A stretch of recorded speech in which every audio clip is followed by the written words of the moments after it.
하나님 아버지, 이 시간 또 저희들을 긍휼히 여기사 생명의 길로 인도하여 주시고 주님의 죽으심을 본받는 인생이 되게 하여 주옵소서.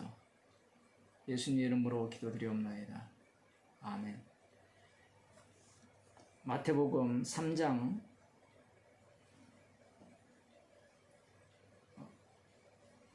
8절부터 조금 더 보겠습니다. 그러므로 회개에 합당한 열매를 맺고 속으로 아브라함이 우리 조상이라고 생각지 말라. 7절에 보면 많은 바리새인과 사두개인들이 세례 베푸는 데 오는 것을 보고 이르되 독사의 자식들아, 누가 너희를 가르쳐 임박한 진노를 피하려 하더냐. 이렇게 세례 요한이 외치고 있어요. 이 본문을 보게 되면 우리는 이런 생각을 할 수 있습니다. 세례 요한이 지목하는 바리새인과 사두개인들은 독사의 자식들이다. 이렇게 생각을 할 수 있죠.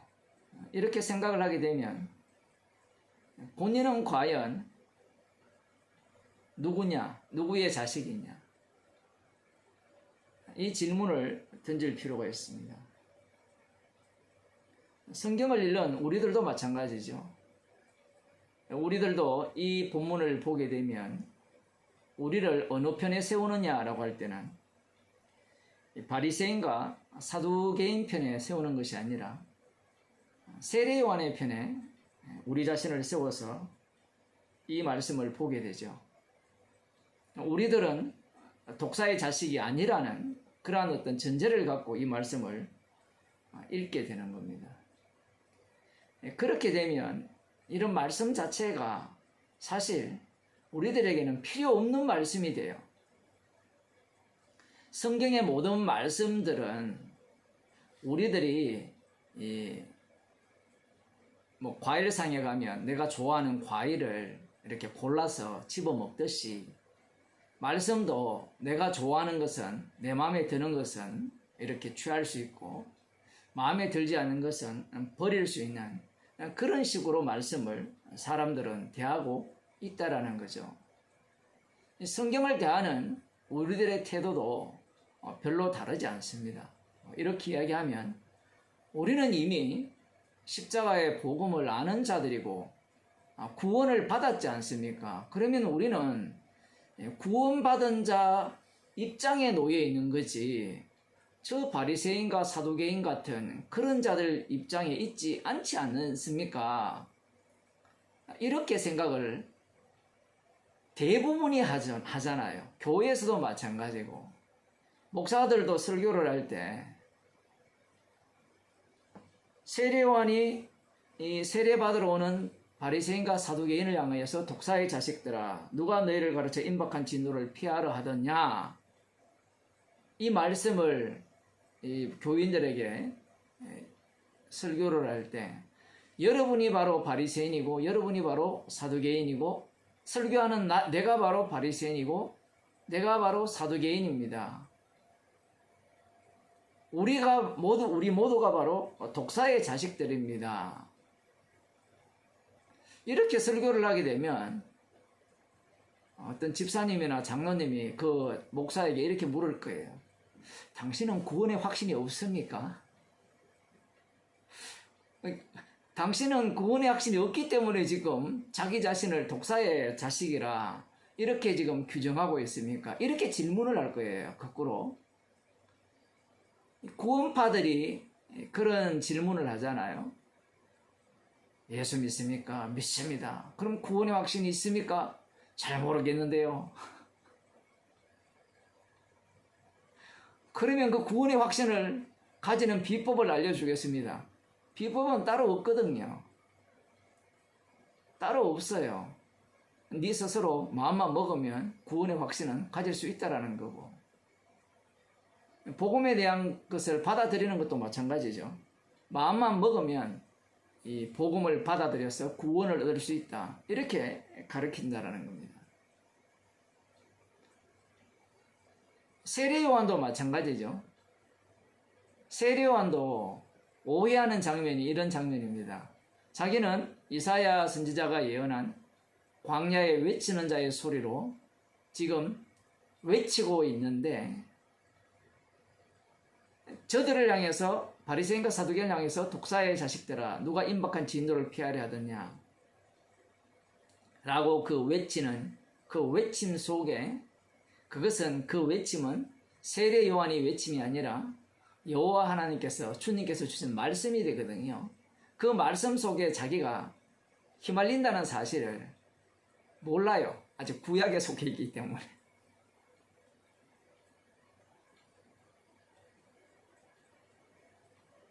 성도도 마찬가지고 신약에도 별반 다르지 않습니다.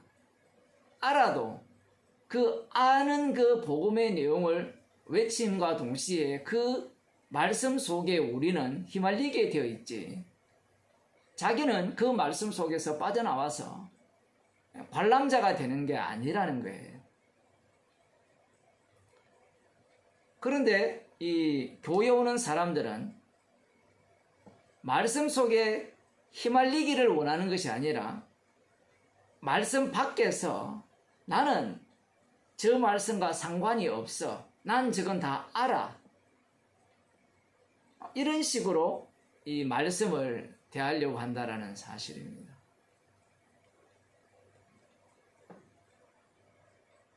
독사의 자식들아 누가 너희를 가르쳐 임박한 진노를 피하라 하더냐. 이것은, 이런 말씀들은 옛날 이야기가 아니라 항상 오늘날 우리에게 하시는 말씀이거든요. 구약에도 그대로 드러납니다. 그대로 나오는 게 신명기에 보면 분명히 출애굽 때 호렙산에서 주신 말씀인데 오늘날 너희에게 하시는 말씀이라고 그렇게 말씀하고 있거든요. 인간들이 보기에는 옛날에 했던 말씀이지 않습니까? 이게 세례 요한의 이야기지 않습니까? 그러면 소설책 읽듯이 읽어 나가면 돼요. 아, 이렇게 했구나, 저렇게 했구나.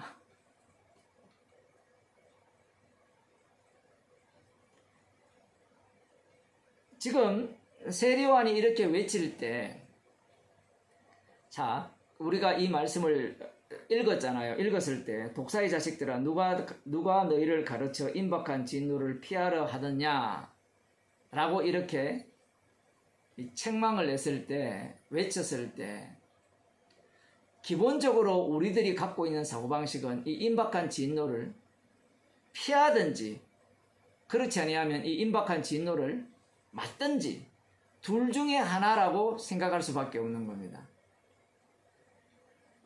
이 당시에 유대인들의 입장에서는 하나님 나라를 기다리고 있고, 그 하나님 나라라는 자체가 심판을 동반한 하나님 나라거든요. 그들의 입장에서, 유대인들의 입장에서 세례 요한의 이 외침은 네가 임박한 진노를 받을 짠지, 그렇지 않고 임박한 진노를 피할 짠지, 이 두 가지 노선, 그 노선 중에 하나에 우리가 위치에 있다라고 생각하는 겁니다. 이 말씀도 마찬가지죠. 오늘날 우리에게 이 말씀을 주셨을 때, 이걸 우리들이 읽잖아요. 이 본문을 읽을 때 누가 너희에게 임박한 진노를 피하라 하더냐 라고 하면 우리는 손들고 어떻게 하면 이 임박한 진노를 피할 수 있습니까? 라는 질문을 통해서 이 임박한 진노를 피하려고 하죠. 종말론자들이 외치는 그 방식이 그런 방식이잖아요. 이제 곧 7년 대환란이 오는데 이 환란을 피해야 된다라는 거죠. 환란 오기 전에 우리는 휴거를 해야 된다라는 겁니다. 그래야 그 무서운 고생 속으로, 고난 속으로 들어가지 않는다라는 거고, 그러려면 어떻게 해야 되느냐라고 할 때는 진행 과정을 알고 믿으면 돼요. 세상이 어떻게 진행될 거냐, 요한계시록에 나오는 그 스토리대로 지금은 어느 때니까 지금은 우리가 이렇게 준비해야 된다. 뭐 이런 식으로 가르치죠. 인간 자체는 저주받기를 싫어하고 심판받기를 싫어합니다. 말씀을 보면서, 이러한 말씀을 보면서 우리는 심판받아 마땅하고 구원이라는 것이 심판 속에서 주어진다는 사실을 인간들은 받아들이지도 않고요. 그걸 믿을 마음도 없습니다. 구원이 되려면 심판 빼고 구원이 돼야 되죠. 진노받지 않고 구원이 돼야 된다는 게 인간이 갖고 있는 사고방식입니다. 세례요한이 8절을 보면 그러므로 회개에 합당한 열매를 맺고 속으로 아브라함이 우리 조상이라 생각지 말라. 내가 너희에게 이르노니 하나님이 능히 이 돌들로도 아브라함의 자손이 되게 하시리라. 회개에 합당한 열매를 맺어라, 이렇게 외치고 있죠. 세례요한은 외치는 자의 소리니까 외치는 겁니다. 문제는 이 외침을 듣는 우리들, 이 말씀을 듣는 우리들은 이 회개에 합당한 열매를 맺고라고 이렇게 말을 하니까 회개만 해서는 되는 것이 아니라 회개에 합당한 열매도 맺어야 된다라는 이러한 생각을 가질 수밖에 없는 거예요. 이게 오늘날 바울의 세관점에서 언약적 신율주의라 해서 가르치는 교회의 가르침이거든요. 회개에 합당한 열매를 맺고 그 속으로 아브라함의 자손이라 생각지 말라. 이것도 마찬가지죠. 네가 예수님의 피로 용서받았다, 그렇게만 말하지 말고 합당한 열매를 맺어야 된다라는 식으로 교리를 만들어내잖아요. 지금 세례요한이 외치는 이 모든 내용들은 십자가 지신 주님께서 다 이루신다는 내용입니다. 인간이 무엇을 할 수 있다라는 이야기를 하는 게 아니에요. 육에 속한 자들은 말씀을 듣는 방식이 그 말씀이 나에게 하시는 말씀으로밖에 안 들리죠. 성령께서 성령과 교통한다라는 생각은 꿈에도 생각을 못하는 거죠. 교회에서 목사가 설교를 할 때 성령의 교통하심 속에서 복음이 전파되고 말씀이 들려지고 십자가의 사랑의 깊이를 알아가는 이러한 것들은 처음부터 배제합니다. 배제. 모든 것들은 성령도 이야기하고 은혜도 다 이야기하지만 중요한 것은 내가 어떻게 가르치고 내가 어떤 내용을 듣고 거기에 대해서 순종하느냐 마느냐에 달려있다라고 이렇게 생각을 하는 거예요. 칼빈주의랑 알미니안주의가 치고받고 싸워도 둘 다 똑같은 인간들이거든요. 하나님의 은혜라고 이야기를 하는데 은혜면 할 게 아무것도 없다고 해야 되거든요. 그런데 성화론을 내세우잖아요. 우리는 그걸 어쩌고 안 내세웠다 하더라도 개혁주의 교회 중에 교회법에 들어가 보세요. 다 행위를 이야기하는 율법밖에 없어요. 교회법 안에. 교리 안에 들어가면 교리 처음부터 끝까지 십자가를 이야기하는 게 아니라 십자가는 중간에 잠시 살짝 등장했다가 하나님부터 출발하잖아요. 하나님부터 출발해가 신론부터 출발해서 기독론 갔다가 기독론도 엉터리거든요. 기독론도 기독론 갔다가 성경론 갔다가 쭉 넘어가서 종말론으로 가잖아요. 종말론 가버리면요 내가 중심이에요. 내가 어떻게 구원받느냐 일로 가버립니다. 아예 논의 자체가 교회론 가면 교회가 중심이고 성령론 가면 성령이 중심이고 신론 가면 아버지 하나님 중심이고 기독론 가면 이제 예수님이 중심인데 이것도 문제가 있죠. 십자가가 중심이어야 되는데 예수님이 중심이에요. 하나님의 형상이라 이야기했을 때 예수님이 하나님의 형상이라 하잖아요. 예수 그리스도가 하나님의 형상이라 했을 때 사람들이 오해하는 것은 그리스도가 되려면 반드시 십자가에 못 박혀 죽어야 돼요. 하나님의 형상은 십자가예요.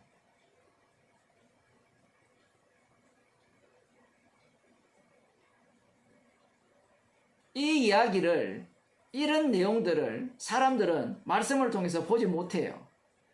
십자가라고 하면요, 너무나 조그마잖아요. 이게 예수님 자체를 하나님의 형상이라 하면, 맞아요. 예수님 자체가 하나님 형상 맞고 육신을 입고 오셨어요. 그런데 이분이 십자가 지지 아니하면 하나님의 아들이 아니에요. 하나님 형상도 아니고요. 이 십자가에 달려 죽으시고 부활하심으로 말미암아 하나님의 아들로 인정되시는 거예요. 십자가 없는 하나님의 아들은 없어요. 하나님의 아들은 십자가를 통해서만 드러나게 되어 있거든요. 드러나셨고요. 그래서 예수님께서 십자가에서 다 이루셨다. 세례요한으로부터 세례를 받을 때 이 뒷부분에 나오지만, 이는 내 사랑하는 아들이요 내 기뻐하는 자라. 물 세례 안 받으시면요 사랑하는 아들이 아니에요.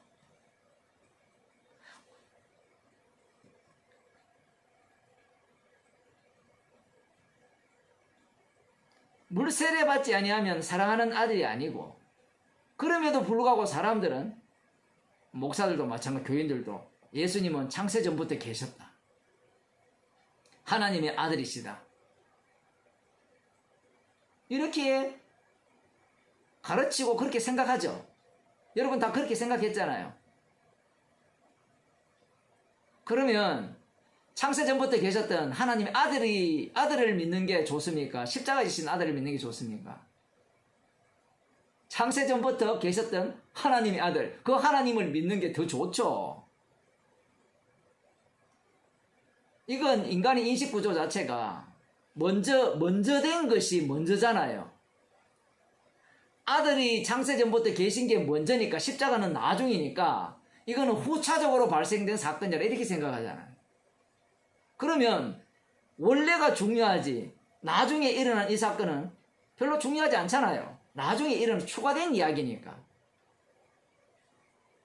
그래서 요한복음에서는 모든 것을 다 뒤집어 버리죠. 나를 본 자는 아버지를 봤다라고 해버리죠. 요한복음 1장 1절 자체도 어디부터 출발합니까? 태초에 말씀이 계시니라 이렇게 이야기하니까, 아, 예수님이 태초부터 계셨구나. 잠언서 8장에도 나오잖아요. 태초부터 계셨다 이렇게 나오니까, 만물이 지어지기 전부터 계셨다 이런 식으로 나오니까, 아, 예수님께서 태초부터 계셨구나 이런 식으로 들어가잖아요. 그 뒤에 성경을 읽지도 않아요. 지금 요한복음 자체가 십자가의 영을 받은 사도 요한이 쓰고 있거든요. 말씀이 육신이 되어 우리 가운데 거하심에 독생자의 영광이요 은혜와 진리가 충만하더라. 십자가 지심으로 말미암아 독생자의 영광이 제대로 드러난 거예요. 그 내막을 지금 말씀하는 겁니다. 만일에 태초에 말씀이 계시니라를 창세기 1장 1절식으로 해석을 하게 된다면, 이 요한복음 1장 1절은 십자가로부터 출발하는 것이 아니라 창세기 1장 1절과 똑같이, 창세기 1장 1절에서는 하나님이 중심이었지만 이제 요한복음에서는 아들이 중심으로 나타나셨다. 그 다음 사도행전부터는 누구 중심으로 움직인답니까? 그러면 성령 중심으로 움직인다. 지금은 성령의 시대다. 그렇게 설교해서 먹히잖아요, 지금. 성령 중심의 그 신학이 왜 먹히느냐 할 때는, 아들은 십자가에 못 박혀 죽었잖아요. 부정적인, 부활하셔서 주가 되셨지만 부정적인 이미지가 강하지만, 성령은 우리들에게는 굉장히 긍정적이거든요, 인간들에게. 사실은 성령께서 우리를 어디로 끌고 갑니까? 예수님께서 세례요한에게 세례를 받고 올라오실 때 하늘에서 성령이 비둘기같이 임하셨잖아요. 그죠? 임하셨을 때 그 성령께서 어디로 몰고 가요? 마귀한테로 몰고 갔다가 마지막에 마귀 아가리 속으로 집어넣으시죠, 성령께서. 십자가에 못 박혀 죽게 하시잖아요. 그런 생각은 하지 않는 거예요. 왜 안 하는가 하면요, 이 교리 때문에 그래요. 성령론. 성령론을 배우게 되면 성령께서 우리를 십자가의 죽으심 속으로 이끄신다. 이게 결론이 나와야 되는데 그런 결론이 안 나오죠.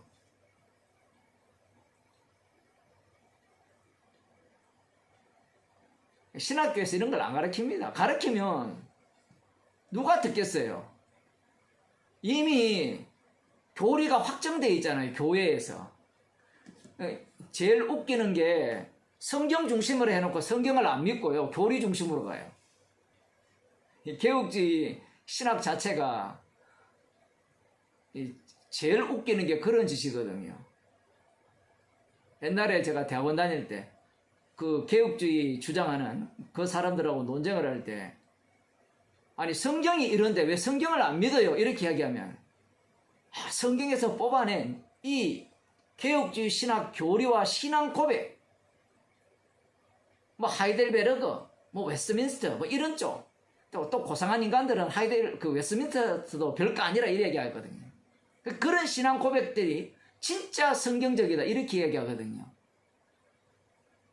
우리 성도들은 상식적으로 들어도 말이 안 되죠. 그죠?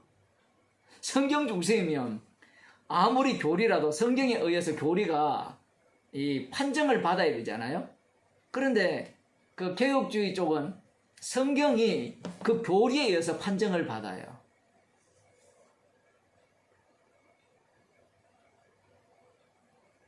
그 교리 속에 이미 성령론이 확정되어 있고 그러한 어떤 교리들이 뭐 퍼져 있는 거예요. 그게 뭐 개혁주의가 되었던 뭐 저기 어딥니까 웨슬레 쪽이 되었던 순복음이 되었던 비슷비슷해요. 십자가로 결론 나지 않고 십자가만 전가하지 않는 성령론은 다 똑같은 거예요. 마지막에 가면 사람 중심이에요. 사람 중심. 십자가에 못 박혀 죽으신 하나님의 아들 중심이 아니고 사람 중심으로 흐르게 돼 있어요. 이 구조 자체가.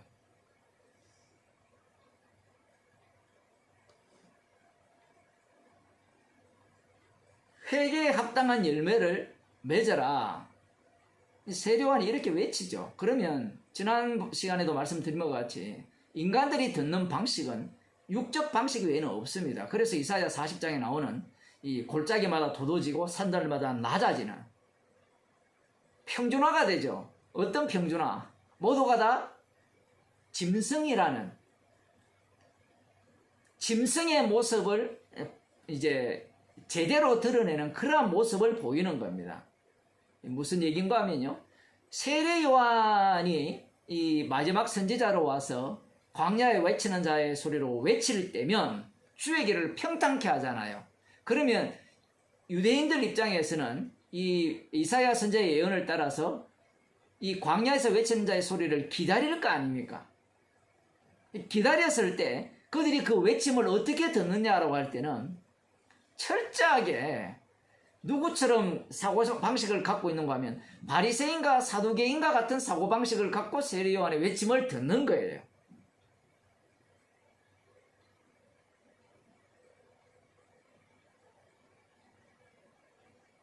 이 악마가 짐승이 그 다니엘서에 보면 느부갓네살 왕이 짐승인데 그 짐승의 나라가 이제 그 바벨론이 무너지고 그죠? 메데파사 제국이 세워지고 그 다음 헬라 제국이 세워지고 로마 제국이 세워지잖아요. 이 모든 게 짐승이잖아요. 그 짐승 속에 지금 유대인들이 살고 있거든요. 그 살고 있는 유대인들은 짐승 속에 살고 있지만 그들은 남은 자로서 우리는 저들과 다른 짐승이 아닌 남은 자는 돌아오리라는 그 약속을 붙들고 살아가기 때문에 우리는 주님께서 세우실 하나님 나라 다윗이 왕으로 올 그 나라의 백성으로서 참여할 수 있다라고 생각한 겁니다. 그러면 그 바탕이 뭐냐라고 할 때는 바로 회개에 합당한 열매를 맺는 방식이에요. 제가 그저께 설교를 할 때 예레미야 7장을 언급을 했는데 예레미야 7장에 보면 거짓말쟁이가 두 부류가 나오거든요. 한 거짓말쟁이와 한 사람의 거짓말쟁이가 나오는데 에레미야 선지자도 거짓말쟁이고 당시에 남유다에 사는 모든 이스라엘 백성뿐만 아니라 그 성전으로 들어오는 그 제사장뿐만 아니라 모든 자들이 거짓말쟁이라는 겁니다. 제가 이렇게 이야기하면 에레미야 선지자도 거짓말했나요? 이렇게 질문을 할 수 있는데 한번 봅시다. 에레미야 7장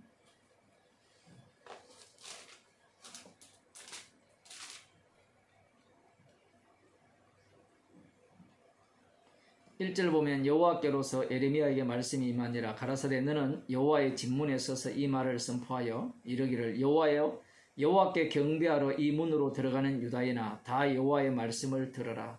만군의 여호와 이스라엘의 하나님이 이같이 말씀하시되 너희 길과 행위를 바르게 하라. 그리하면 내가 너희로 이곳에 거하게 하리라. 너희는 이것이 여호와의 전이라 여호와의 전이라 여호와의 전이라는 거짓말을 믿지 말라. 성전을 두고 여호와의 전이라 하는 것을 믿지 말라고 해요. 성전이 여호와의 전입니까 아닙니까? 에레미야 선지자는 지금 이건 성전이 아니라 여호와의 전이 아니라고 하고 있죠. 그러면 이때 얼마입니까 도대체? 인구가 예를 들어 한 500만이라 치면 뭐 200만이라 칩시다. 남유다만 있으니까 한 100만이라만 치도 100만 대 1이에요. 누구 말이 맞아요? 누가 거짓말하고 있어요 지금? 오늘날도 교회도 마찬가지잖아요. 제가 이전에 그 인천의 어떤 교회에 그 부목사로 잠시 있었는데 저는 오래 있으려고 이제 여기 생활을 다 정리하고 들어갈 마음으로 이제 갔는데 새벽기도 시간에 이제 제가 담당하는 그 시간이 되었어요. 돌아가면서 이제 설교를 하니까 담임 목사는 새벽기도를 한 2번 했나 1번 정도 하고 우리 부목사가 돌아가면서 뭐 2번씩 이렇게 했는데 마침 그 본문이 학계입니까? 네. 하나님의 성전은 손으로 세워지지 않는다는 이 본문이 저한테 걸렸어요. 그 매일 성경을 갖고 그 새벽 기도를 했거든요. 하필 그 본문이에요. 뭐 예배당은 계속 짓고 있었거든요. 그 돈도 없는 가장 가난한 동네였는데 사채를 빌려오고 뭐 이렇게 해서 목사가 돈 빌려 다닌다고 뭐 너무 바빠요. 아무튼 이건 성전이 아닙니다. 건물은 성전이 아닙니다. 이렇게 이제 그 새벽기도 시간이니까 비몽사몽간이에요. 뭐 정신은 딱 들고 있지만 뭐 아무튼 새벽기도 나오려면 최소한 9시 반에는 자야 되거든요. 저녁에 그 당시에 이제 신방을 계속 했었으니까 신방을 다 끝나면 이제 거의 7시 8시 되거든요. 그러니까 매일 신방을 가거든요. 가면서 뭐 다른 거 없어요. 설교만 계속 하는 겁니다. 그때 제가 뭐 성 글도 있는데 그 당시에 뭐 석 달 정도 설교한 게 몇 년 동안 설교한 만큼 많이 했어요. 어쨌든 그렇게 했는데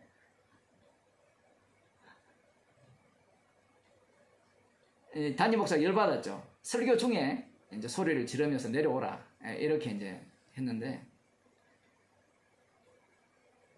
예배당 건물에 대해서도 그 정도인데요.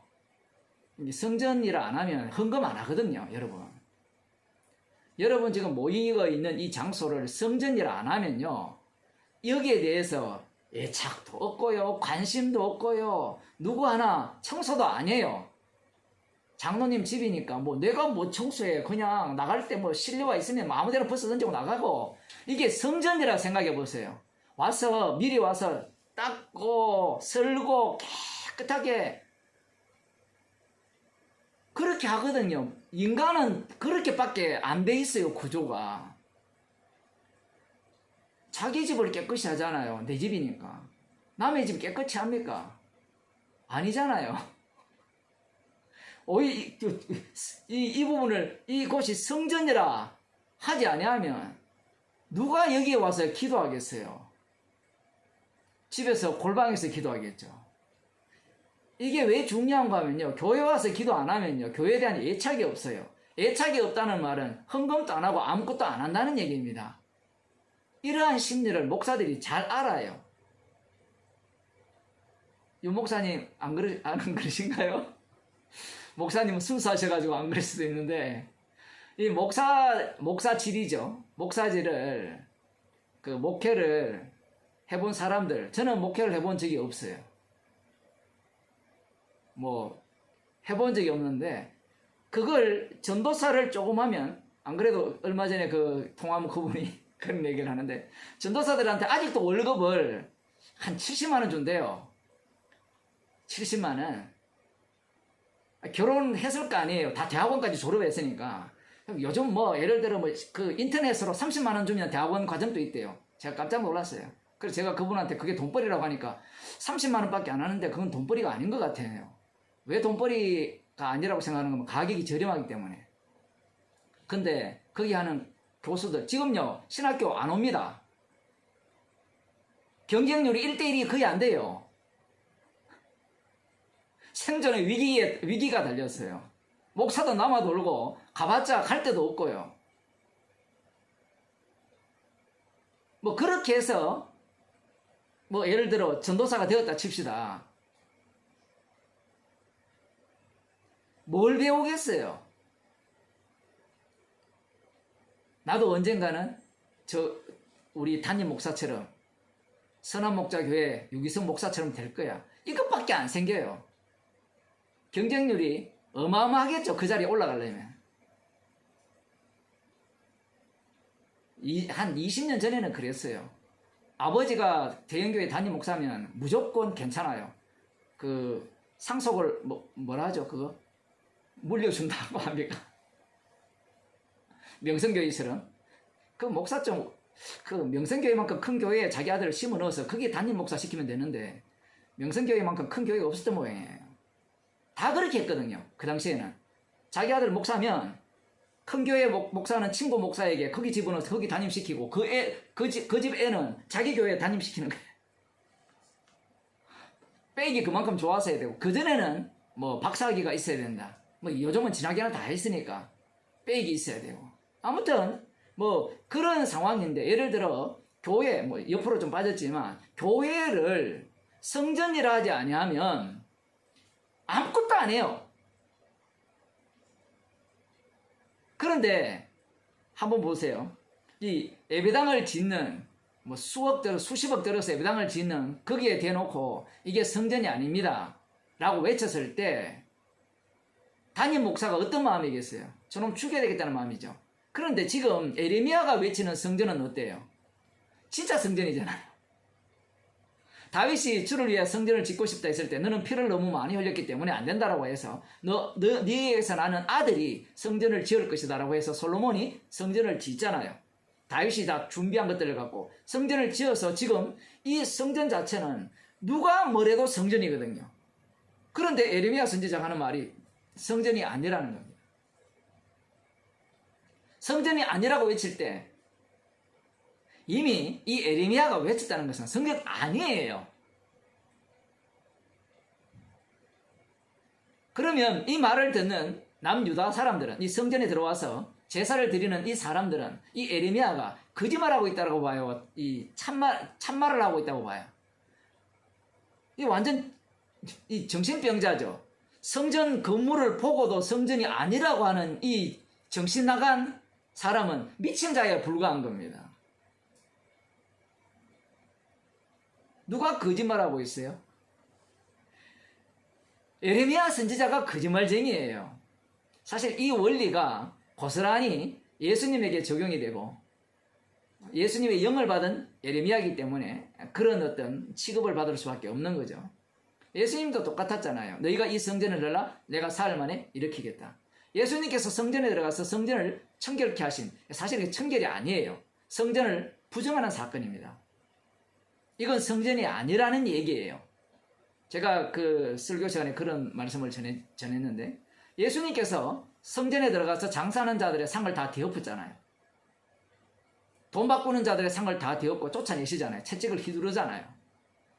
사람들은 이 사건을 어떻게 보는가 하면, 그 당시에 그 제사장들이나 그 레인들이 그 속에서 성전 안에서 장사하고 매매했기 때문에, 시장판을 만들었기 때문에 예수님께서 그것을 청결케 하는 사건이라 이렇게 해석을 하거든요. 다 들어보셨죠? 그렇게, 그죠? 그래서 그 사건을 성전 청결 사건이라 이렇게 명명을 합니다. 대부분이. 그런데 그 사건은 성전 청결 사건이 아니고요. 이건 성전이 아니다라고 선포하시는 사건입니다. 왜냐하면 그 당시에 예수님 당시에 이 사복음서 당시죠. 이 당시에 유대인들은 이 제사장들은 그리고 이들의 삶의 모습을 보게 되면 우상 숭배하는 내용이 하나도 없어요. 제사 드리는 것도 마찬가지죠. 성전에서 제사 드리는 것도 철저하게 말씀에 합당하게 말씀대로 성전에서 제사를 드리는 겁니다. 그러면 예수님께서 왜 그렇게 말씀하셨는가? 그것은 에레미야 선지자가 외친 그 내용을 그대로 말씀하기 때문에 그래요. 예수님이 오셨잖아요. 참 성전이 오셨잖아요. 참 성전이 와버리면 여기에서 드리는 모든 것들은 무슨 짓이 되느냐라고 할 때는 도적의 구렬을 만든 짓이 돼요. 그 성전 자체가 이미 도적의 구렬이 된 거예요. 이걸 조금 더 달리 표현하면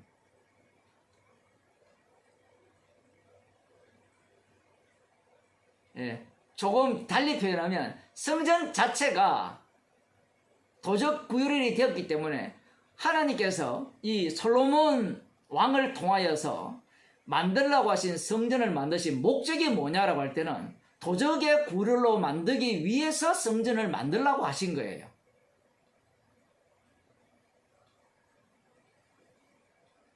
아니, 목사님은 왜 결과론적으로 그렇게 따집니까? 결과론적으로 따지는 게 아니라 출발이 예수님부터 들어가거든요. 예수님이 참 성전이 되기 때문에 참 성전 아닌 것은 도적이 구렬이 돼야 돼요. 이 이야기는 조금 더 이따가 하고요. 그래서 지금 앞부분에서 이렇게 이야기하잖아요. 너희의 길과 행위를 바르게 하라. 그리하면 내가 너희로 이곳에 거하게 하리라. 이 말씀에 의하면 너희 길과 행위를 바르게 하면 이 성전은 참된 성전으로 인정해 주겠다라는 식으로 우리는 받아들이게 되거든요. 선지자가 외쳤다라는 것은 이미 끝났다라는 얘기입니다. 성전은 도적의 구렬로 끝장났다는 거예요. 그 이상 또 그 이하가 나오지 않는다라는 겁니다. 그러면 바벨론 포로에 갔다가 돌아와서 지어진 성전은 도적의 구렬일까요? 아닐까요? 이제는 새로운 도적의 구렬을 만들어내는 겁니다. 그 모습이 무엇인가 하면 바로 이 에스라 느헤미야의 개혁주의 정신을 본받아서 성전을 정말 성전답게 지금 이 당시에 길과 행위를 바르게 하지 않고 우상을 섬기고 도적질하고 간음하고 고아와 과부를 압제하고 이런 악한 일을 하지 않고 그 에스라 느헤미야가 개혁하는 게 그 내용이거든요. 11조 제대로 하고 안식일을 제대로 지키는 그러한 어떤 모습을 보이는 게 이제 예수님 당시에 성전에서 제사 드리는 그들이고 그 당시에 바리새인과 서기관들과 사두개인들이라는 겁니다.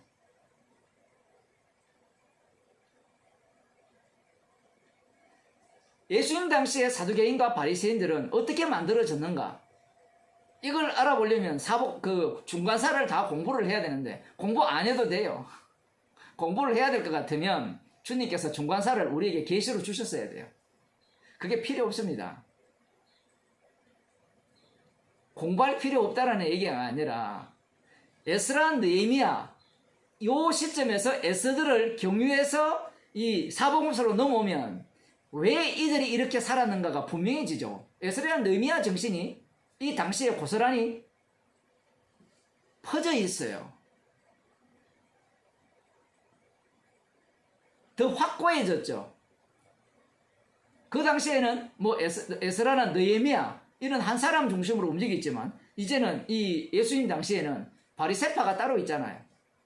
바리새파가 따로 있고 뭐 바리새인 중에 서기관들도 따로 있고 말씀을 전문적으로 연구하는 자들 따로 있고 이 니고데모 같은 경우에는 70인 공회원 중에 한 사람이잖아요. 이스라엘의 선생이고 이 율법에 대한 전문가들입니다.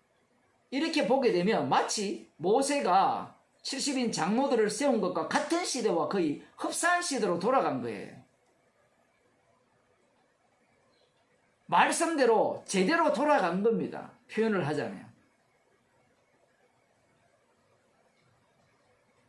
예레미야 선지자가 성전을 향해서 이것은 성전이 아니라 라고 외치면서 이렇게 이야기하죠.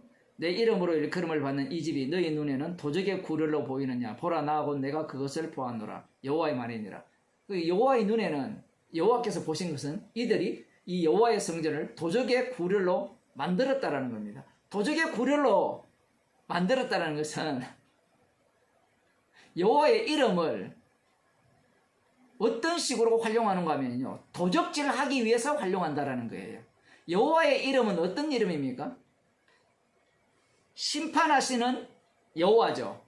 여호와 이름은 심판하시고 심판 속에서 이 피로 죄를 용서하시고 구원하시는 여호와, 그리고 이 핏부림이 없는 자들에 대해서는 철저하게 심판해서 저주 속으로 몰아넣으시는 여호와 이름이죠.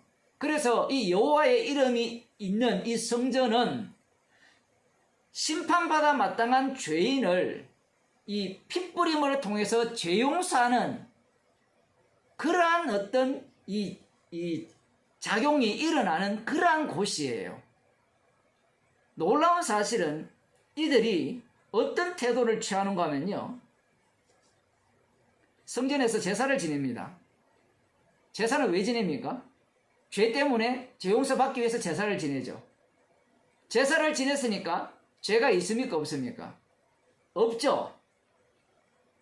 성전이 있다는 것은 내가 아무리 악한 죄를 짓더라도 희생 제사만 드리면 죄가 용서된다라고 약속을 하셨잖아요.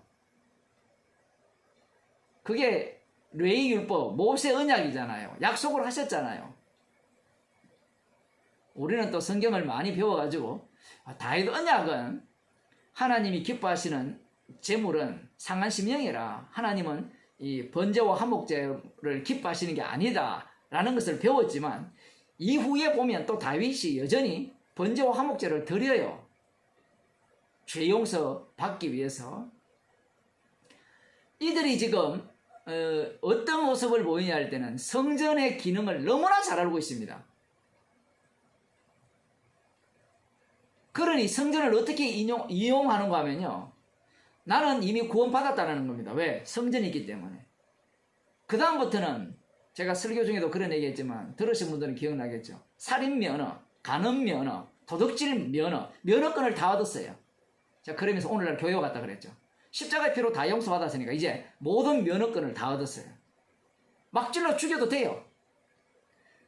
뭐 간음해도 괜찮다는 사람들 왜 살인은 마음대로 안 하는지 모르겠어요. 감옥 가기 싫으니까.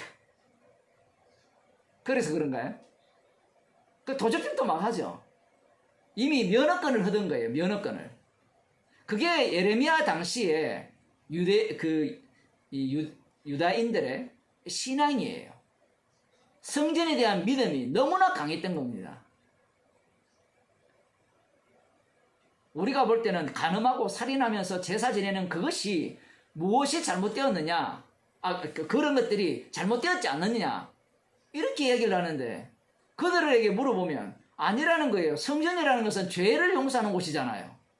솔로몬이 열왕기상 8장에 보면 성전을 다 건립한 이후에 기도하잖아요. 누구든지 이 성전을 향하여 범죄한 가운데 있을 때 기도하면 들으시고 죄를 용서해 달라고. 그러한 내용들이 이미 과거에 여러 차례 경험되어 왔잖아요. 그러니 이들이 성전에 대해서 얼마나 신뢰감을 갖고 있느냐라는 겁니다. 여호와 이름을 제대로 믿고 있죠.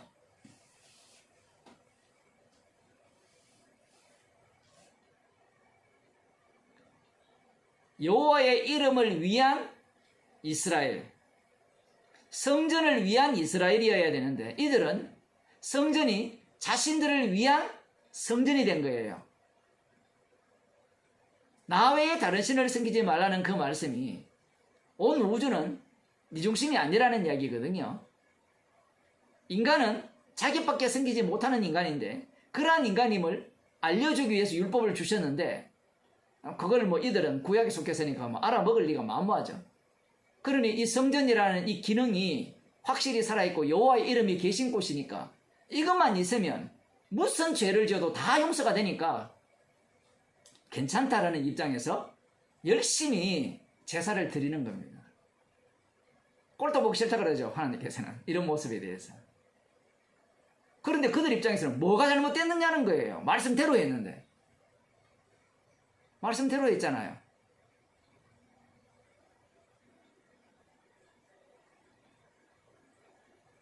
내 이름으로 일컬음을 받는 이 성전, 그러니까 여호와의 이름, 여호와의 이름이 거하시는 이 성전이 이 도적 소굴, 앞서 말씀드린 바와 같이 모든 악한 일을 다 할 수 있는 그 면허권을 부여하는 곳이 된 거예요. 이러한 사실을 누가 잘 알고 있는가 하면 예수님 당시에 유대인들이 잘 알고 있는 겁니다. 잘 알고 있으니까 이들은 이 에레미야의 선지자의 노선에 자신들이 있기 때문에 그 에레미야의 선지자의 외침을 들어서 이들은 성전에서 우상숭배도 하지 않고요, 살인 간음하지 않습니다. 도적질하지 않아요. 부자 청년 보세요. 사도 바울을 보세요. 율법의 의로는 흠이 없다라고 하거든요. 십계명을 모조리 다 지켜냈었습니다. 그런데 그러한 자들이 제사를 드리잖아요. 예를 들면 이런 거죠. 성전에 서서 기도하는 누가복음 18장에 보면 바리새인의 기도를 보면 놀라운 이야기를 하잖아요. 주여 감사합니다. 저는 저 세리와 같지 않고, 세리와 같다라는 것은 이 에레미야 시대에 그들과 같다라는 얘기거든요. 세리는 지금 에레미야 시대에 에레미야의 책망을 듣는 그들 수준에 있는 거고, 나는 저들과 같지 않다라는 거거든요. 저들과 같지 않고 일에 2번 금식하고 소득의 11조를 하고 안식일을 지키고 율법을 다 지켰다라는 얘기입니다. 그렇게 살아가는, 그런 식으로 성전에서 기도하는, 성전을 그렇게 그들이 귀하게 여기고 이 구약시대 에레미야 시대와 다르게 여기는 그들 앞에서 예수님께서는 이 성전이 도적의 소굴이라 이렇게 말씀하시는 거예요. 그러니 이 말씀을 그들이 받아들일 수 있겠습니까? 만일에 자기들이 이 구약의 그 자기들 조상들처럼 성전에 뭐 우상도 갖다 놓고 뭐 살인하고 간음하고 막 이 주의 이름을 이용해서, 성전을 이용해서 자기들 마음대로 살았다면 예수님의 말씀에 귀를 기울였겠죠. 뭐 그래도 뭐 안 되지만, 그러나 이 종말이라는 것은 이 죄악이 소돔과 고모라처럼 되어야 종말이거든요. 그러면 이 말의 의미를 우리는 소돔처럼 문란하고 고모라처럼 개판이어야 되느냐? 그 문란하고 개판의 모습이 율법의 의로는 흠이 없게 사는 모습이라는 사실입니다. 그게 짐승의 진짜 본 모습이에요. 그러니까 소돔과 고모라는 아무것도 아니에요.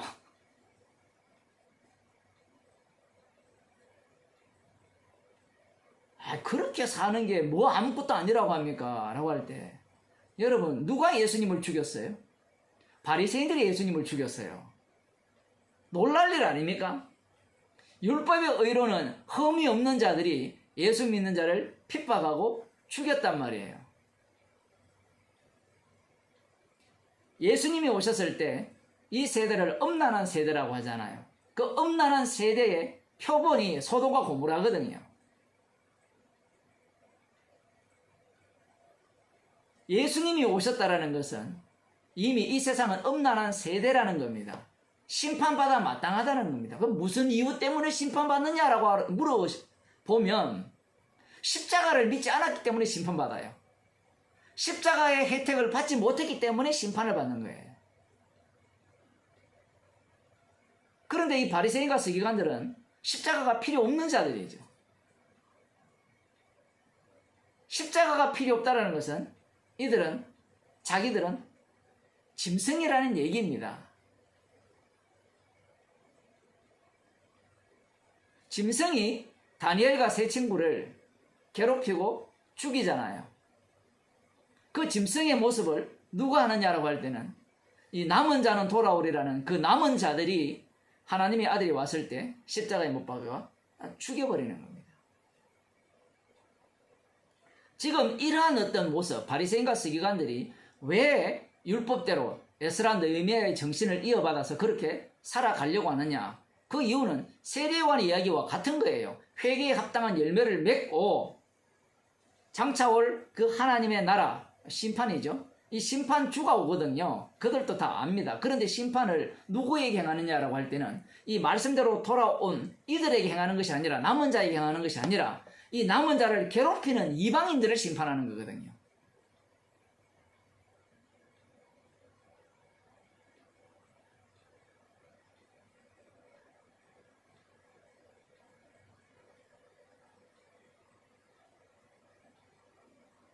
하나님이 능히 이 돌들로도 아브라함의 자손이 되게 하시리라. 돌들로도 아브라함의 자손이 되게 하신다. 이 말씀보다 더 놀라운 말씀은 지옥 백성을 천국 백성 만드는 일이에요. 돌들로도 아브라함의 자손을 만들 때는 돌을 변화시켜서 창조주의 능력으로 사람 만들면 돼요. 아브라함의 자손으로. 그런데 주님께서 약속의 자녀 아브라함의 자손을 만들 때는 주님의 죽으심으로 그 피로 자손을 만들어내세요. 아무튼 세례요한은 자신이 외치는 이 말씀 속에, 자기는 잘 몰라요. 모르는데 어쨌든 그 외침 속에 이렇게 빨려 들어가게 되는데, 그러면서 이미 도끼가 나무 뿌리에 놓였으니 좋은 열매 맺지 아니하는 나무마다 찍혀 불에 던지우리라. 나는 너희로 회개케 하기 위하여 물로 세례를 주거니와 내 뒤에 오시는 이는 나보다 능력이 많으시니 나는 그의 신을 들기도 감당치 못하겠노라. 세례요한이 물로 세례를 주는 이유는 회개케 하기 위해서 물로 세례를 준다는 거예요. 회개케 하기 위해서. 그러면 세례요한이 회개케 하기 위해서 물로 세례를 주는 것이 유효하냐라고 할 때는 유효하지 않아요. 세례요한은 지금 내 뒤에 오시는 분은 성령과 불로 너희에게 세례를 주신다라고 말씀을 하거든요. 성령과 불로 주신다라고 이렇게 외칠 때 구약의 인물들은, 선지자들은 자기가 외치는 바가 어떠한지를 잘 몰라요. 예수님께서 오심으로 말미암아 이 말씀의 의미가 분명히 드러나잖아요. 성령과 불로 너희에게 세례를 주신다라고 할 때는 이 성령과 불은 동시적이죠. 표현을 하면 이 사도행전 2장에 보면 성령이 불의 혀같이 갈라지며 그들에게 임했다라고 표현을 하잖아요. 성령과 불로 세례를 준다는 말은 이 성령이 오시게 되면 심판 가운데서 그들에게 구원을 주신다는 내용을 담고 있는 겁니다. 세례요한은 이 심판 속에서의 구원을 상상하지 못하는 겁니다. 달리 말하면 이 전체 모든 인간들이 다 독사의 새끼라고 생각하지 못하는 거예요. 여전히 남은 자라는 개념이 따로 있는 거예요. 남은 자는 주님께서 자신의 피로 새롭게 만드시는 자들이 남은 자가 되거든요. 그런데 세례요한은 아직 거기까지 모르죠. 세례요한의 생각이 그 당시에 유대인들의 생각이고, 그래서 나는 물로 회개케 하기 위해서 물로 세례를 준다라고 표현을 할 때, 세례요한을 통해서 어떤 회개할 수 있는 그러한 어떤 기회를 제공한다라고 생각하지만 이 회개가 아무런 소용이 없어요. 그 세례요한이 주는 이 회개의 세례는 우리의 회개가 아무런 소용이 없다라는 것을 증거하기 위한 회개의 세례를 이야기하는 거예요. 근데 교회에서는 회개하라 이렇게 이야기하거든요. 물론 뭐 좀 이렇게 공부한 사람들은 반성하지 말고 완전히 가는 길을 돌이키라 이렇게 얘기하죠. 이 말도 말이 안 되죠. 누가 돌이킵니까? 지가 돌이키는데, 자기가 돌이킨다는 것은 불과 성령으로 세례를 받은 게 아니에요. 원인 자체가 내 쪽에서 없는 겁니다.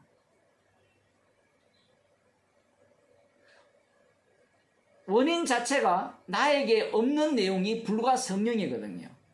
새로운 창조, 새 피조물인데 모든 인간은 심판을 받아야 되고 그 어느 누구도 심판받지 않을 인간이 없고 그 심판받아야 되는 그 인간 속에서 주님의 심판에 합류당한 자들이 있다라는 겁니다. 그들을 창세전에 그리스도 안에서 택함을 받은 자들이에요. 이 그리스도 아니란 이 말 자체가 십자가 아니에요. 창세 전부터 십자가 아니에요.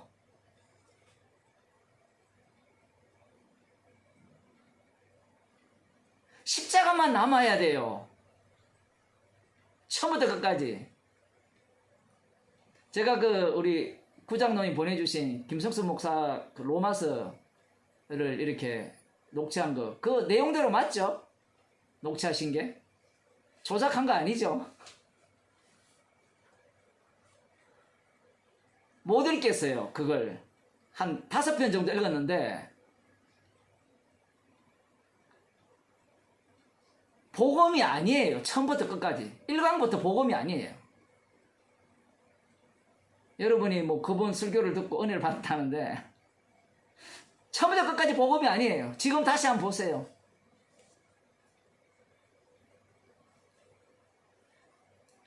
제가 아까 처음 시작할 때 그런 얘기했죠. 십자가와 예수님을 바꿔치기 안 돼요. 십자가에서 십자가로 가야 되는데 처음 이렇게 좀 공부할 때는 십자가 이야기 했다가 로마서로 넘어가니까 예수 그리스도로 다 가버렸어요. 예수로 가버렸어요. 아마 사람들은 그걸 파악을 못해요. 그게 같은 이야기지 이렇게 들어가는데 십자가로 가면요 믿는 우리가 날아가게 돼 있어요. 처음부터 끝까지. 십자가 자체가 능력이 있어서 우리를 부정하시거든요. 나는 아니요라고 계속해서 우리를 부인시킨단 말이에요. 내가 삭제해야 됩니다. 이게 아니고 내가 믿어야 됩니다. 붙들어야 됩니다. 이 논리가 나오지 않아요. 십자가의 능력 자체가.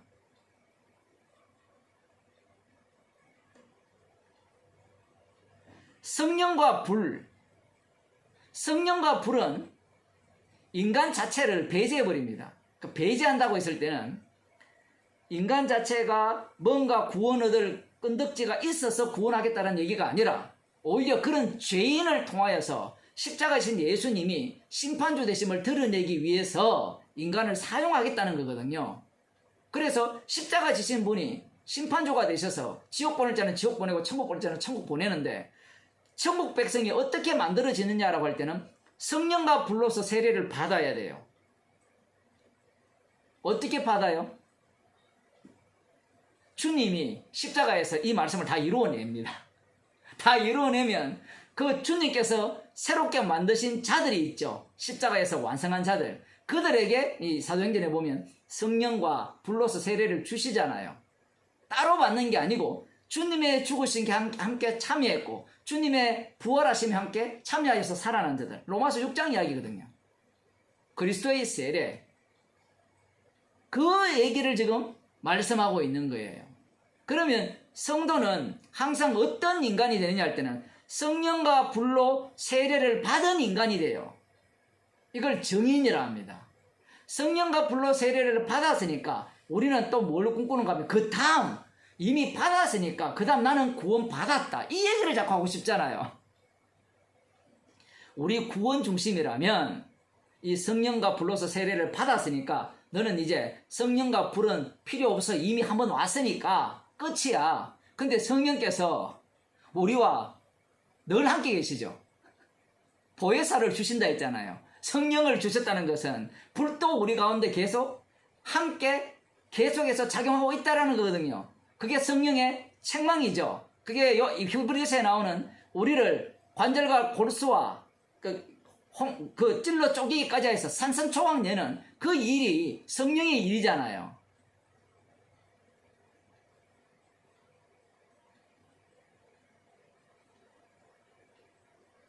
십자가 사건을 옛날로 돌려버리는 거예요. 지금도 주님께서 십자가로 일을 하고 계시는데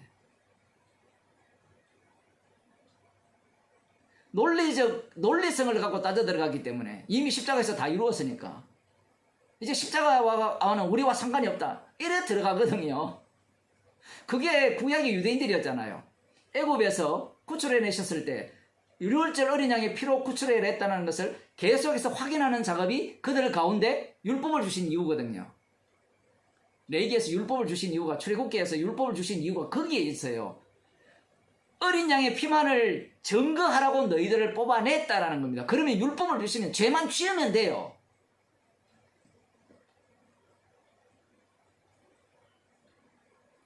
죄만 짓는다는 것은 계속해서 유월절 어린 양의 피가 유효하고 계속해서 그 출애굽 사건이 반복된다는 얘기거든요. 출애굽의 반복이에요. 십자가 사건의 반복이고요. 성도의 삶은. 반복이 안 되니까 성령이 함께 하시지 않으니까 이제 배웠으니까 이제 공부를 하면 돼요. 이 성경 공부를 하는 거예요. 공부를 해서 이게 무슨 의미인지 알아가는 거예요. 이제 이 의미를 알았습니까? 이걸 배웠습니까? 로마서 설교 1장부터 다 그 얘기잖아요. 이제 알았으니까. 뭐 기존 교회 잘못된 거 비난하는 거, 그거는요 누구나 다 할 수 있는 이야기예요.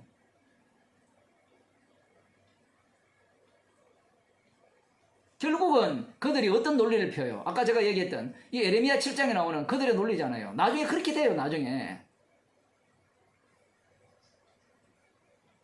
우리 그러면 간음 아니야 됩니까? 아니야 됩니까? 살인 아니야 됩니까? 도둑질 아니야 됩니까? 이 얘기가 아니에요. 십자가 피를 증거하기 위해서 우리를 주님은 죄 짓게 해요. 지금 이 에레미야의 그 책망을 받는 이들은 자기들이 이 두 가지 요소를 동시에 보여주는데 지가 짓는 자들이에요. 그러니까 책망을 하고, 다른 측면에서 보면 주께서 짓게 하신 거예요. 어차피 그들은 멸망당해야 되는 족속들이기 때문에.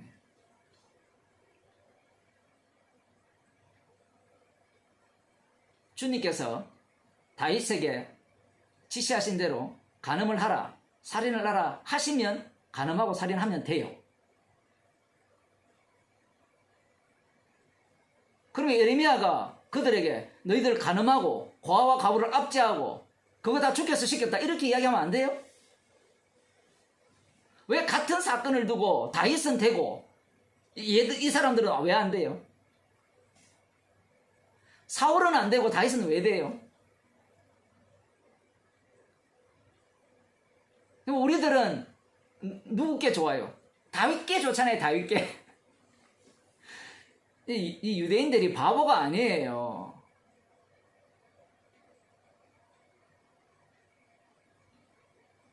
언약하신 분이 다윗을 끌고 가잖아요. 다윗을 끌고 가시고 언약이 중심이거든요. 근데 인간들은 그런 사건을 보면 자기가 중심이 되어서 나는 저렇게 되었으면 좋겠다. 그게 이 다윗의 아들들이 갖고 있는 사고방식이고, 다윗과 함께한 그 장군들이 뭐 요압이나 그들 누굽니까? 아비새, 이런 인간들이 갖고 있는 사고방식이거든요.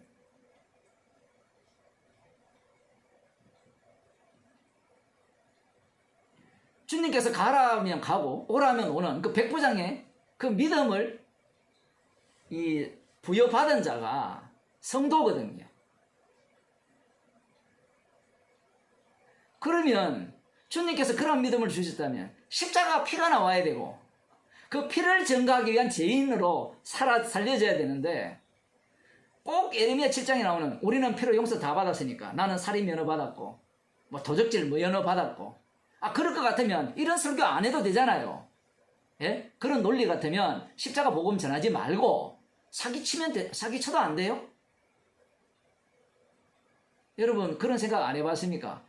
복음 왜 전해요? 목사가 십자가 피로 용서 다 받았는데, 그러면 사람들을 끌어모아서 이곳이 예배당입니다, 성전입니다, 이게 뭐가 나빠요? 그거나 다 똑같은 거 아니에요?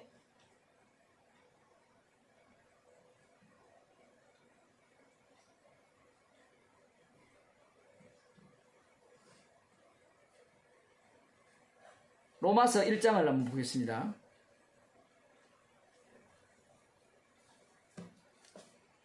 제가 늘 말씀드리지만 복음을 듣는 사람만 손해입니다. 설교를 듣는 사람만 손해예요. 설교 안 들으면요, 뭐 책망 들을 것도 없고요, 뭐 기분 나쁜 것도 없고 그냥 자유롭게 살 수 있는데, 손해인지 진짜 은혜인지 그것은 주님께서 우리를 인도하시는 바에 따라서 달라지겠죠. 예수 그리스도의 종 바울은 사도로 부르심을 받아 하나님의 복음을 위하여 택정함을 입었으니 이 복음은 하나님의 선지자들로 말미암아 그의 아들에 관하여 성경에 미리 약속하신 것이라. 복음은 선지자들을 통해서 미리 약속하신 거예요. 복음은 우리들이 잘 아시다시피 기쁜 소식이죠. 근데 기쁜 소식이 어떻게 주어지는가? 방금 이 세례요한의 외침에 의하면 성령과 불로서 주어지죠. 성령과 불로서. 성령과 불로서 주어지면 우리는 죽어야 돼요. 심판받아야 돼요.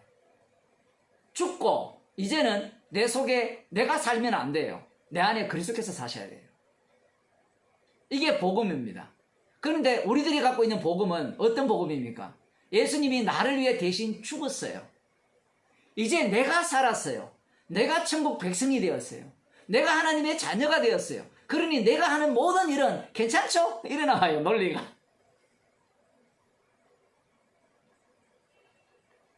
여기 보면 이 아들로 말하면 육신으로는 다윗의 혈통에서 나셨고, 요 육신이라는 단어가 사르크라는 단어인데요.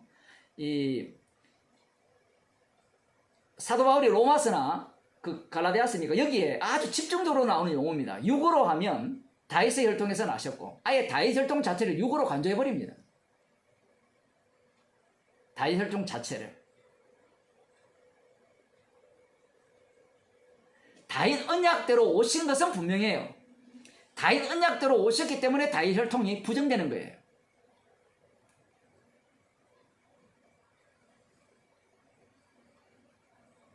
육으로는 다윗의 혈통으로 나신 건 맞아요? 아니잖아요. 처녀가 잉태하여 아들을 낳은 거잖아요. 마리아가 아무 관련이 없어요. 요셉도 아무런 관련이 없습니다. 혈통으로 오려면 성령으로 잉태되면 안 되죠. 논리가. 예수님이 혈통으로 다윗의 자손으로 나셨다 이러면 성령으로 나지 않아야 돼요. 요셉의 피가 섞이든지 그렇게 해야 돼요. 근데 그런 게 전혀 없잖아요.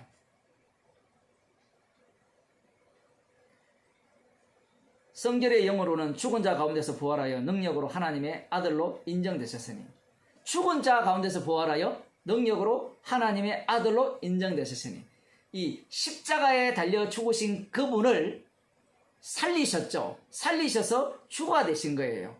여기에 보면 하나님의 아들로 인정이 언제 되느냐라고 할 때는 죽은 자 가운데서 부활하셔서 하나님의 아들로 인정이 되는 거예요. 죽음이 없으면 하나님의 아들이 아닙니다. 십자가가 없으면 하나님의 아들이 아니에요. 사도 바울이 그래서 나는 예수 그리스도 외에는 자랑할 것이 없다, 이렇게 표현하면 훨씬 더 포괄적이고 받아들이기가 쉬울 건데, 십자가 외에는 알지 않기로 작정했다라고 하면서 십자가 외에는 자랑할 것이 없다, 이렇게 이야기를 해요. 좀 이상하지 않습니까?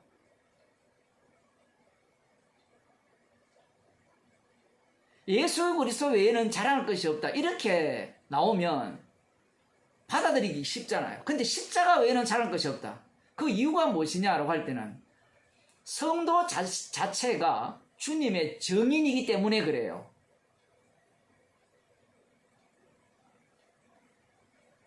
제가 계속해서 말씀드립니다만, 우리의 구원 중심이라면 십자가만 자랑 안 해도 돼요. 예수 그리스도를 자랑하면 돼요. 예수 그리스도 속에 십자가도 들어있으니까. 그것도 엉터리지만 어쨌든 십자가 없으면 그리스도가 안 돼요. 기름 부은 자가 안 된다고요. 메시아가 될 수가 없어요. 예수라는 이름 자체가 원래 임마누엘이잖아요. 하나님이 우리와 함께 하시는데, 예수라는 이름은 자기 백성을 저희 죄에서 구원한다라고 했잖아요. 그 자기 백성을 저희 죄에서 구원하려면 반드시 십자가 지셔야 되잖아요. 십자가 지신 그분이 자기 백성을 저희 죄에서 구원하시는데, 우리가 볼 때는 자기 백성이 따로 있어서 구원하는 게 아니고 주님이 그 어떤 방식이지만 새롭게 만들어내죠. 자기 백성을 만들어낸 자를 보니까 자기 백성을 저희 죄에서 구원한 자들이잖아요. 자기 백성이 따로 있어요. 따로 만들어 놓으니까 그들을 들여다보니까 저희 죄에서 구원한 자들이죠. 구원함을 받은 자들이 주님의 백성이 되는 겁니다. 그 예수 이름 자체가 이미 십자가가 들어가 있는 거예요.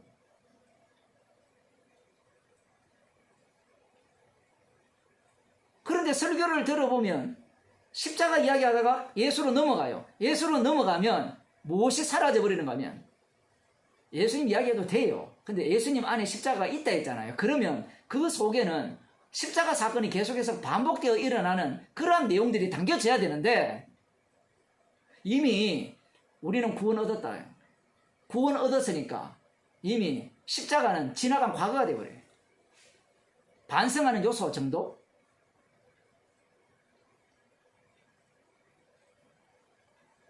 지금 이 로마서 흐름 자체가 어떻게 되어 있는가 하면 요 내용을 고스란히 반복하는 내용이에요. 육신으로는 다윗의 혈통에서 나셨고 그 성결의 영으로는 그 성령이죠. 거룩한 성령으로는 죽은 자 가운데서 부활하여 능력으로 하나님의 아들, 그 능력이라고 하면 주가 되셨다는 이야기입니다. 이게 사도행전 설교잖아요. 너희가 십자가에 못 박은 예수가 예수를 주와 그리스도가 되게 하셨다. 그분이 바로 하나님의 아들이라는 거죠. 요 내용을, 요게 복음이잖아요, 복음. 요 복음의 내용이 로마서에서 계속해서 반복되는 겁니다. 뭔가 발전하는 내용이 아니에요.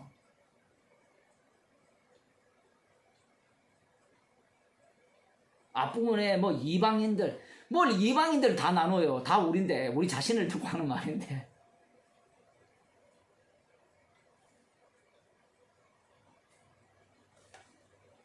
성령과 불로 너희에게 세례를 준다. 이거는 원한다고 못 받아요. 이건. 복음이라는 것은 내가 원해서 받을 수 있는 복음이 아니에요. 세례 요한의 세례는요, 회개의 세례는 원해서 찾아가서 받을 수가 있어요. 원하면. 그런데 주님이 주시는 이 성령과 불로 주시는 세례는 원한다고 못 받아요. 자, 성령과 불로서 세례를 주시려면 먼저 예수님이 성령과 불로서 세례를 받아야 돼요. 이 부분 아까 언급했죠. 예수님께서 물세례를 받고 뒤에 보면 성령이 비둘기같이 내리잖아요. 내리면 예수님이 어디로 가십니까? 십자가에 못 박혀 죽으시죠. 누가복음에 보면 내가 받을 세례, 불세례가 따로 있다 하거든요. 그 불세례가 뭔가 하면 십자가에 못 박혀 죽으심이에요. 심판받는 겁니다. 예수님이 먼저 성령을 받으시고 성령 받으신 분이 불심판 속으로 들어가시죠. 심판을 받으신 그분이 죽으시고 부활하셔서 주가 되셔서 성령을 아버지께로부터 받아서 주시죠. 이것도 마찬가지입니다. 아버지께로 받아준다 하니까 또 아버지를 전가한다는 이런 소리 하는 사람이 있는데 성령은 이제 예수님께서 주가 되심으로 말미암아 십자가의 영으로서 십자가를 전가하는 역할을 해요. 예수님에 대해서 증거합니다. 가르치고요.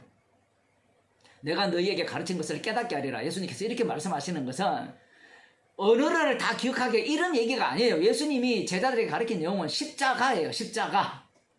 십자가에서 다 이런 내용을 가르친 겁니다. 그래서 그분이 자기가 원하는 자에게 성령과 불로 세례를 주는 거예요.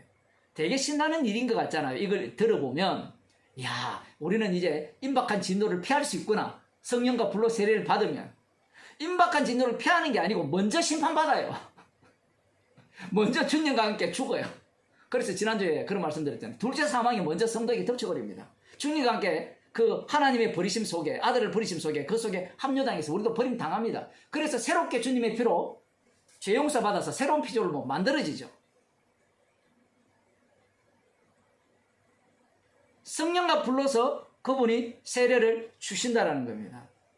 이 작업이 뭔가 하면 그 뒤에 나오는 게 이런 겁니다. 손에 키를 들고 자기의 타작마당을 정하게 하사 알곡은 모아 곡간에 들이고 쭉정이는 끄이지 않은 불에 태우시리라. 이 예수님이 하시는 일이 무엇인가 하면요. 타작마당. 우리 어릴 때 타작마당이 많았잖아요. 뭐 출세기 보면 이스라엘은 타작마당을 갖고 와서 마당에 사는 것이 아니다. 이런 얘기를 하는데 우리 어릴 때도 마찬가지예요. 집에 사는 타작은 뭐 콩 같은 거, 논두렁에 심은 콩 같은 거. 이게 경험해봐야 여러분 다 그 연세 맞죠, 그죠? 논두렁이 콩이죠, 그죠? 그거 다 해가지고 집 앞에 그 좀 넓은 길 앞에 해놓고 막 도리깨 알죠? 도리깨질 제가 잘합니다, 제가. 그런 걸로 이렇게 하면 다 까지잖아요. 나중에 이제 옛날에는 선풍기 없었거든요. 선풍기 있는 집은 큰 선풍기 있잖아요. 그거는 이제 저보다 더 오래된 사람은 모르겠죠. 아무튼 바람이 불면 날려서 이렇게 알곡을 모아 곡간에 들이고 나중에 깨끗하게 정리하자는 그 얘기를 하는 거예요. 예수님 손안에 이 키를 들고 있다는 겁니다. 알곡과 가라지를 갈라내는 키인데 표현은 뭐 그런 건데 사실은 알곡을 누가 만들어요? 지금 이 말씀을 보면 알곡을 모아 곡간에 들이고 쭉정이는 끄냐 물에 태운다 하니까 이 예수님이 오셔서 심판주가 오셨으니까 알곡이 따로 있고 쭉정이가 따로 있다 생각하는데 이 성경에 보면 이렇게 되어 있거든요. 알곡은 모아. 이 알곡 할 때 그의 알곡이라고 표현되어 있거든요. 헬라 성경을 보면. 쭉정이는 그의라는 그게 없어요. 그의 알곡이라 이야기하니까 그의 알곡은 그러면 쭉정이가 아니죠. 원래가 쭉정이에요. 알곡은 원래 한 번도 아무도 없어요. 그런데 이런 말씀을 보게 되면 알곡 따로 있고 쭉정이 따로 있고 전도할 때 다 그렇게 전도하잖아요. 당신이 예수를 믿으면 알곡이고 안 믿으면 쭉정이니까 불에 던져온다. 이렇게 전도를 하거든요. 오해를 할 수밖에 없죠. 이 세례 요한은 구약에 속했기 때문에. 그런데 이 성령 받았다고 하는 사람이 이런 본문을 보면서 완전히 구약적으로 해석을 하는 거예요. 오늘날 목사들 설교가 다 구약적 설교예요. 알곡은 모아 곡간에 들고 쭉정이는 꺼지냐 하면 태운다니까 알곡 따로 있고 추수하러 가라 하니까 이 알곡 건지러 간다 하거든요. 알곡 건지러. 마리아 맞죠? 마리아 맞는데 주님께서 이미 심판 속에서 구원하신 그 자기 백성이 따로 있잖아요. 그러면 그 알곡이라고 할 때는 그 알곡이 진짜 알곡이 된다면 복음을 듣게 되면 어떤 식이 되느냐 할 때는 심판 속에서 구원이 일어나요. 그 자리에서. 내가 믿는다가 아니고 교회 오는 사람들이 다 심판 속에서 구원이 아니라 내가 믿어요. 나 심판 속에 구원받은 거 아니에요. 내가 믿어서 구원받았어요. 다 이 논리거든요. 신앙 자체가. 100% 공감하시는 분위기인데 우리 신앙들 보니까. 심판 속에서 구원이 아니에요. 전도에도 마찬가지죠. 전도를 할 때도. 구원파들도 다 그런 식이거든요. 그런데 문제는 그 심판을 우리가 감행할 수 없다는 얘기입니다. 주님이 이미 십자가에서 다 이루으셨기 때문에 우리는 정인이잖아요. 정인이니까 복음을 전할 때 이 사도행전을 보면 희한한 일이 일어나잖아요. 전했는데 어찌할까 하잖아요. 뒷부분에 보면 그런 내용들이 별로 안 나와요. 안 나오는 이유는 막 섞여있기 때문에 그래요. 반응이라는 것이 일관성 있게 드러나지 않습니다. 외부적으로 표출될 때도 있고 안 날 때도 있는데 어쨌든 그 내용 전체가 주님의 심판 속에서의 구원입니다. 마치 사도 바울이 주님을 만났을 때 주님이 그를 죽여버리잖아요. 3일 동안. 그냥 못 보이게 하잖아요. 못 보이게 하고 못 보게 하고 3일 동안. 밥도 안 먹잖아요. 안 먹었는지 못 먹겠는지 그건 주님이 하시는 일이잖아요. 주님의 죽으심 속에 함유시키는 겁니다. 그래서 사도 바울이 하는 말이 내가 그리스도와 함께 십자가 못 박혀 죽었다 하잖아요. 이 죽었다는 이 말은 나 자아가 죽었어요. 나 이제 괜찮은 인간이 되겠어요. 이 얘기가 아니에요.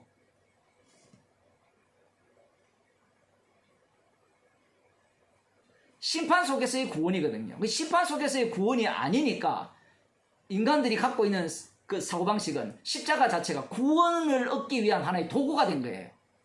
십자가를 믿으면 구원이라는 거죠. 십자가 자체가 우리를 죽이는 사건이잖아요. 십자가 사건, 십자가 자체가. 이 내용을 보게 되면 예수님은 심판으로 오셔가지고 알곡은 모아 곡간에 들이고 쭉정이는 끄지 않는 물에 태우는데 알곡에게는 성령과 불로 세례를 주고 쭉정이는 안 준다. 이런 논리가 되는데 그 이야기가 아니죠. 지금 그걸 이해 못하니까 예수님이 세례요한에게 와서 세례를 받으려고 하니까 안 됩니다. 내가 세례를 받아야 되는데 어찌 나에게 세례를 받으시려고 합니까? 이 사고방식을 할 수밖에 없는 이유가 뭔가 하면 이 사고방식 자체가 주가 되는 자리는 십자가에 못 박혀서 죽으시고 부활하셨을 때 주가 되거든요. 세례요한은 그 자체를 두고 당신은 진짜 주님이다, 심판주다 이렇게 보는 거예요.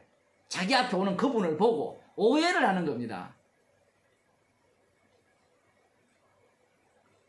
오해를 말을 하니까 세례를 안 주려고 하는 거예요.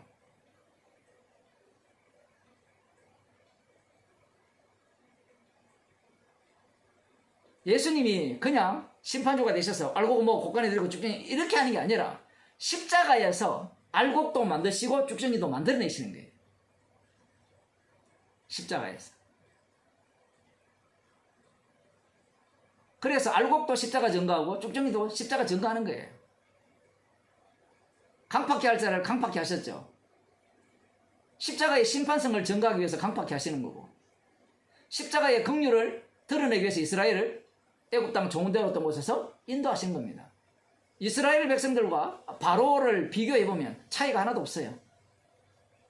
오히려 이스라엘 백성들이 더 악하죠. 왜 그래요? 이스라엘 백성들은 은혜를 많이 받았는데도 불구하고 더 원망하잖아요.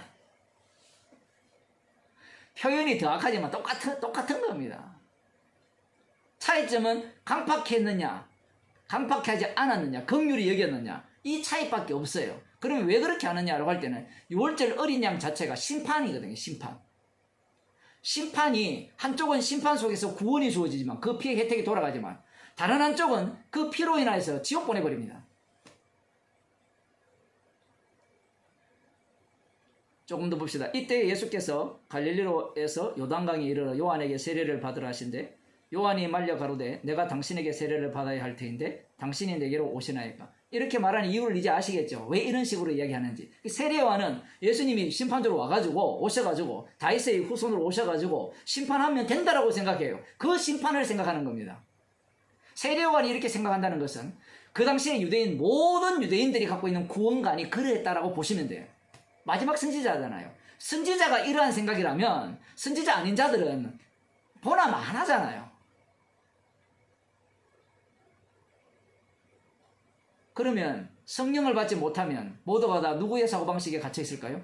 이 세례 요한의 사고방식에 다 갇혀 있는 겁니다. 딱 이런 식이에요. 나 예수 믿을게요. 예수 믿을게요. 예수님 십자가 지시지 말고 내가 지겠어요. 이래 나오는 거예요. 논리가. 표현을 하자면.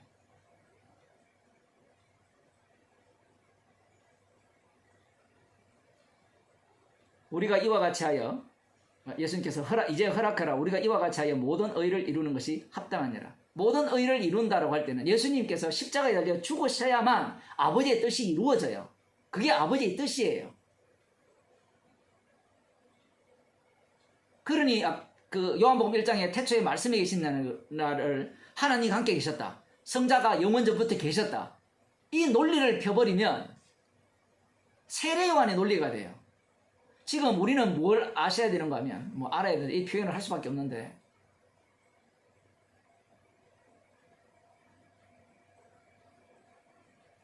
그 하나님께서 이스라엘을 선택하여서 율법을 주셨잖아요. 율법을 주시고 하나님 자신을 계시하셨잖아요.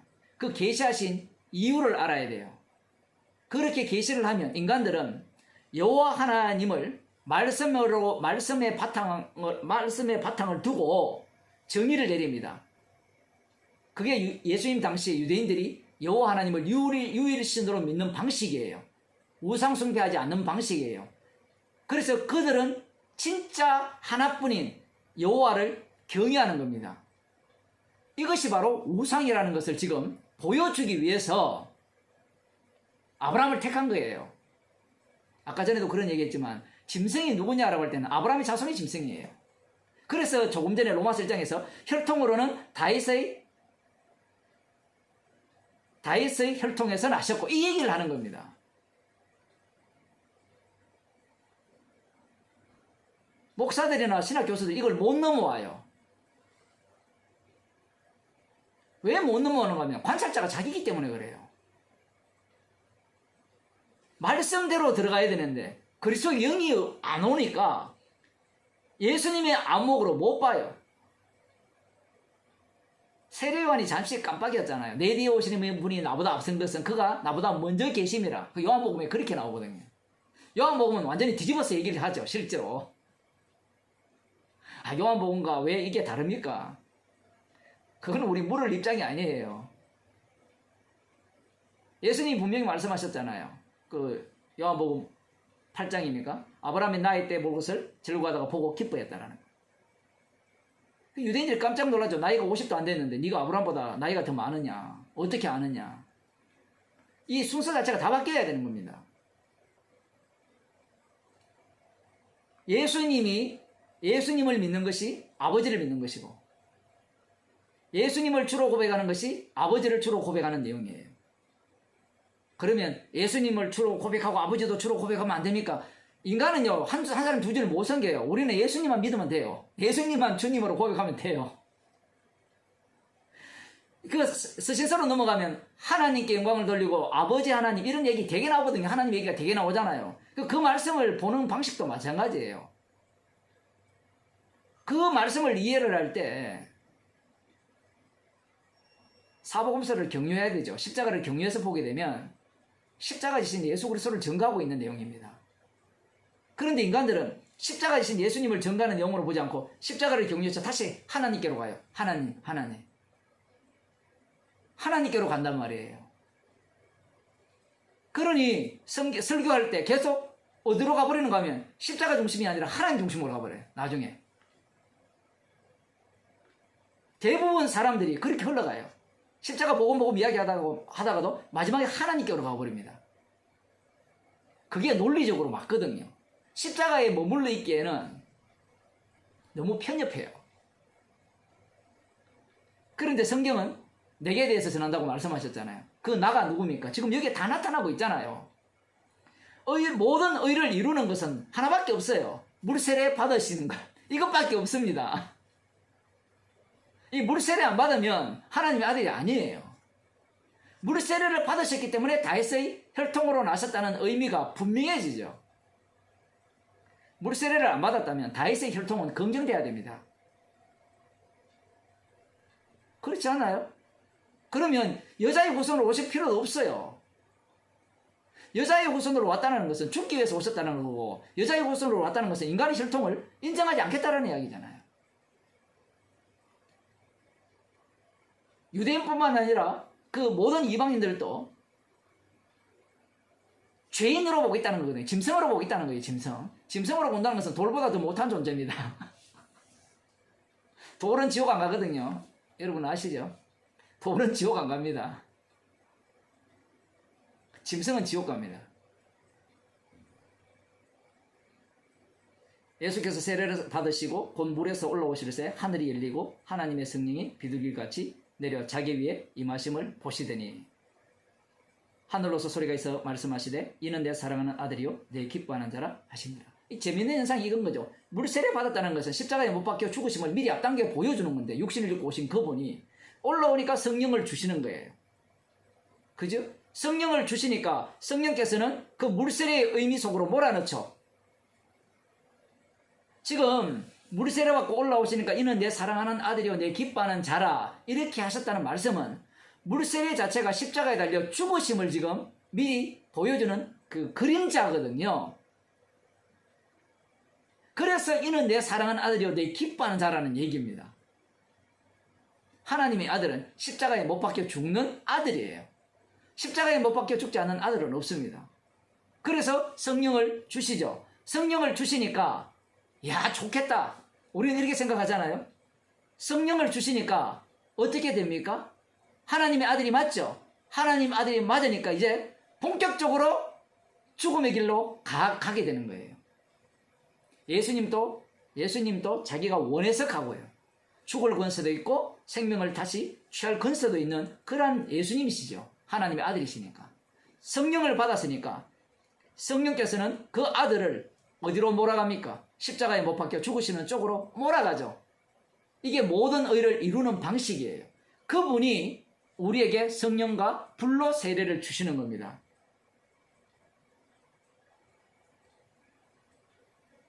그러면 우리가 주님의 영을 받았다면, 성도가 주님의 영을 받았다면 성령을 받았잖아요. 그럼 성령께서 우리를 어디로 끌고 가겠어요?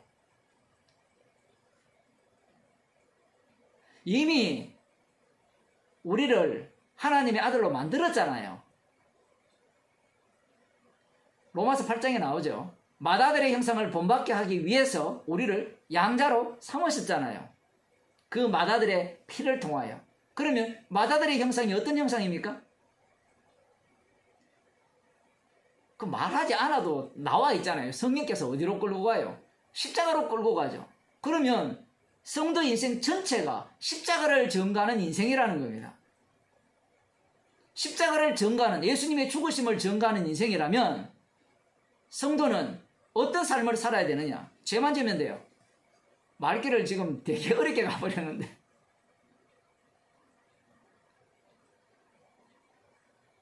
놀라운 것은요, 죄만 짓기 때문에 십자가를 자랑하죠. 십자가를 자랑하기 때문에 십자가의 길로 내몰리게 되는 거예요. 다시 말씀드릴까요? 우리는 죄만 짓기 때문에, 성도는 성령과 불로 세례를 받았기 때문에, 죄만 짓기 때문에 십자가 피 외에는 자랑할 것이 없어요. 그걸 자랑하니까 우리가 자랑하는 그 십자가 속으로 우리가 내몰리게 돼요.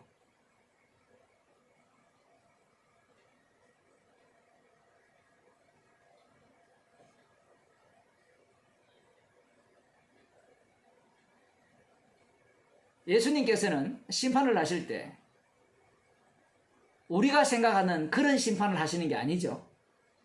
자신의 죽으심, 자신이 받는 심판 속에 자기 백성을 집어넣으시고 자신의 부활 속에 자기 백성을 함께 참여시키시죠. 그 이유는 우리들을 주님의 정인 삼게 하기 위함이에요. 이 우리 육체 속에서 항상 주님의 십자가 사건을 반복시키기 위해서 주님께서는 우리에게 성령과 불로 세례를 주신 겁니다.